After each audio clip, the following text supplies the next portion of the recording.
Well, I think over that time we've become a much more professional force. I sure appreciate coming down here and seeing JTF Bravo still in existence, because one of the things that has occurred during the last 30 years is our increasing ability to work in a joint environment. And the soldiers, sailors, airmen, and Marines that work at JTF Bravo are great evidence of what we have done as a military to work together to achieve all our goals. I will tell you from my perspective and from my time in service, today we have the most professional, battle-tested intelligence service members in the world. And I've seen the evolution of our Army specifically from one that was coming off a tough time during the Vietnam period, and to be rebuilt, to be able to fight consistently in any theater. Now, just having fought 2 wars, downsizing one and still engaged in the other, our soldiers, sailors, airmen, Marines have proved that they could work together as services in a joint environment and in a combined environment and still be the best military force in the world.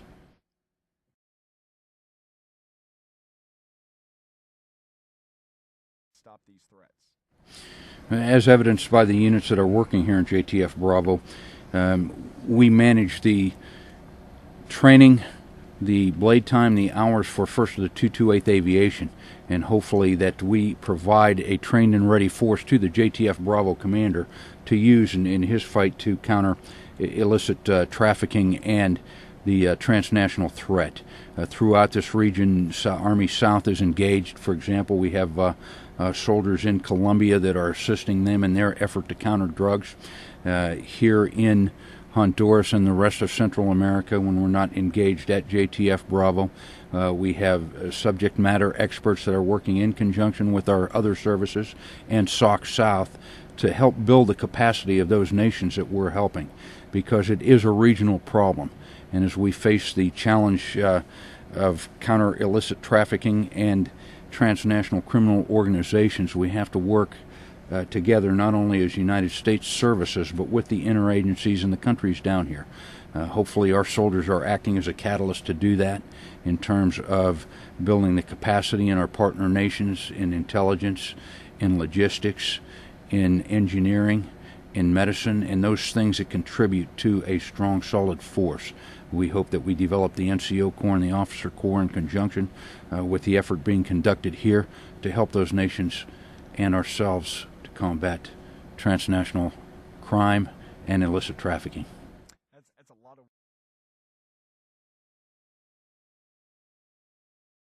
Central America. As you're well aware, JTF Bravo has been here since 1984, and as such has acted as the first responder to a lot of the crises that happen here.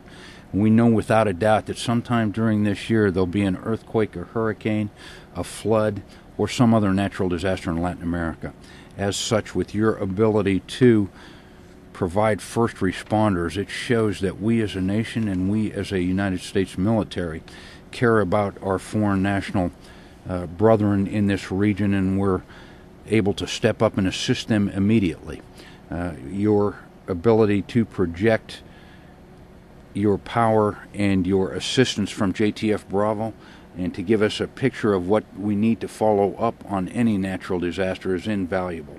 So with your knowledge of the region, of the country, and of the needs and requirements here, it makes JTF Bravo and their ability to project their forces throughout the region in humanitarian assistance or whatever other mission invaluable to us and those follow-on forces.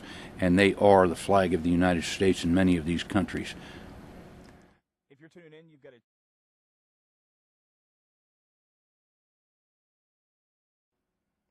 General Haynes was a fantastic individual, and we were all extremely sorry to see him pass. He's left the whole military and the Army specifically quite a legacy. You know, first with his vision to move Army South to Fort Sam Houston and San Antonio, that coupled us with Army North, 5th Army, and allowed us to be in a better position to work together with Army North to secure this hemisphere. You know, everything that we do as an Army is to protect our borders and to ensure that we have security not only globally but specifically in our hemisphere. And by putting Army North and Army South on the same post, it made coordination extremely easy. So when we look at our problem set and our defense capability, we do it on a hemispheric basis due to that move and General Haynes's vision. General Haynes was instrumental in creating the United States Army's non-commissioned officer education system. And as such, I think he's the main contributor to the outstandingly professional non-commissioned officer corps we have today. He ensured that there was a process of education for every rank and ensured that we as a military maintain the high standards of the non-commissioned officer and push them a step farther and then and now and continually into the future will always set the example for non-commissioned officers throughout the world. These are the things that General Haynes gave us very briefly. If I was to list all of them, then we'd be here for quite a long time. But he was just an outstanding soldier, a great leader, and we're very sorry to have him leave us, but very thankful for the legacy that he gave to our United States Army. Cool, sir. And speaking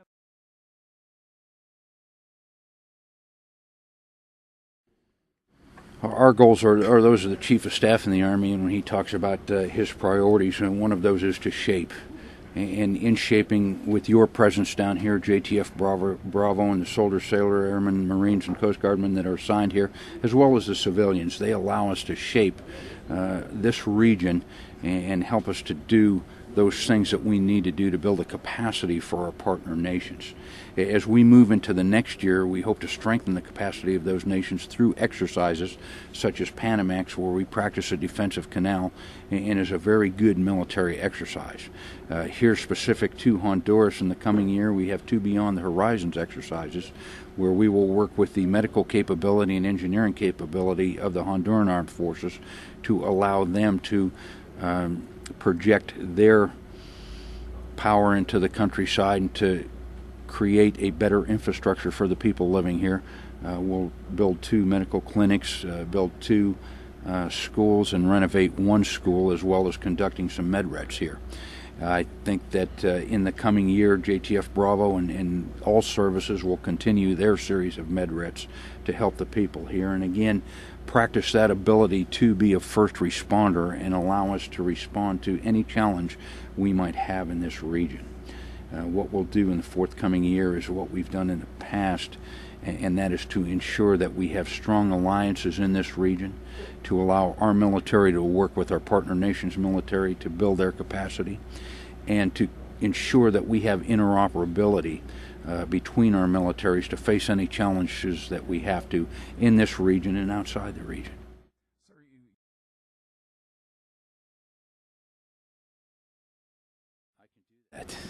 Por los miembros militares de la República de Honduras, muchas gracias por su apoyo en todos nuestros esfuerzos aquí. Podemos hacer cualquier cosa cuando estamos trabajando conjunto. Estamos muy agradecidos por la oportunidad a quedar aquí en su país y tener esta amistad con sus fuerzas armadas, y cada día estamos trabajando conjunto para mejorar este país, nuestro país, esta región y el mundo. Gracias para todo.